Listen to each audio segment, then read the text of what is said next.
এই কিডা রে? এই ওঠ ওরে আল্লাহ, ওই চল চল চল। এই দাঁড়াস কিন্তু একবার নড়বি রে। ভাই পলাচ্ছে ভাই বোতল ফেলে তুই আইছিস। এই দাঁড়া, মাল তো আগে জীবন বাঁচানি ভরত। পাগল পাগল।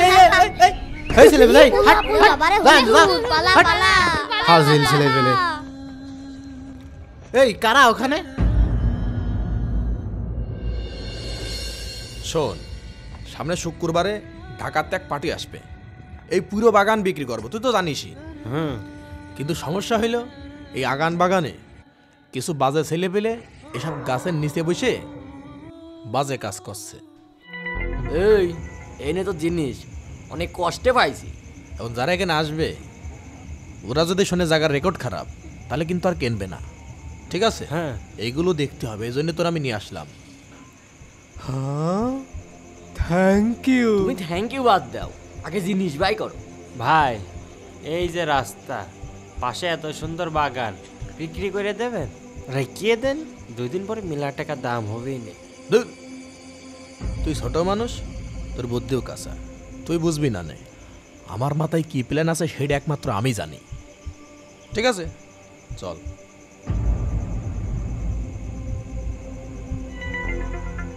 ভাই ওই দেখেন আলো জ্বলছে, চলেন যাই। চুপ চুপ চুপ চুপ চুপ,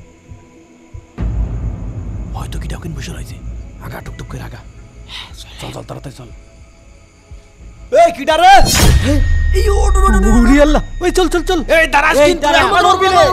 ভাই পলাচ্ছে ভাই বোতল ফেলে তুই আইছিস। মাল তো আগে জীবন বাঁচানি ভরত।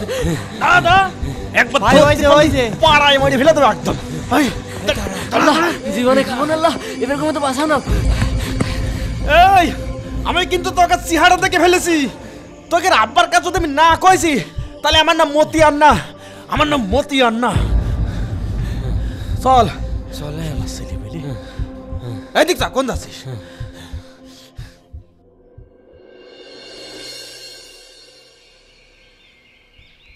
এই দাঁড়া দাঁড়া। কি রে? ও কি পাগল নাকি?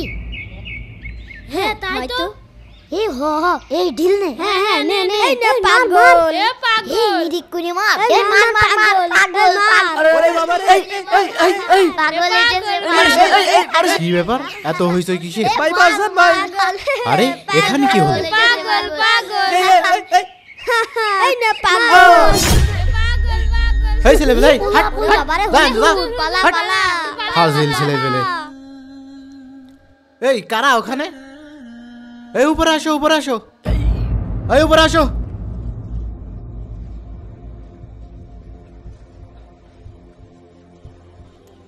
এই তোমরা ওখানে কি করছিলে? তুমি ইদ্রিসের ছেলে আর তুমি আলতাফের ছেলে না? হুজুর কালকে ওই মতিয়ার ভাই বাগানে একটু নেশা করছিলাম, তো মতিয়ার ভাই দেখে ফেলেছে, তাই রাত্রি কাঁপতে কাঁপতে এসে এখানেই শুয়েছিলাম। তোমরা নেশা করছিলে? আচ্ছা, তোমরা নেশা প্রতিদিনই করো না শুধু কালকে করেছো? হুজুর নেশা আমরা প্রতিদিনই করি, কিন্তু কালকেই ধরা পড়েছি। কালকেই প্রথম ধরা পড়লে তাহলে এত ভয় পাচ্ছ কিসের জন্য? মতিউর ভাই আমাদের চেহারা দেখে ফেলেছে, আব্বার কাছে বলেই দেবে না। আর আব্বা জানতে পারলোই বাড়ি বারান্দায় জীবনে উঠতে দিবি না। এই কি করছো? ওঠো ওঠো। হুজুর আমার আব্বা আমারে জীবনেও মাফ করবে না। তাহলে বুঝলে, এই হলো মানুষ এবং আল্লাহর মাঝে পার্থক্য।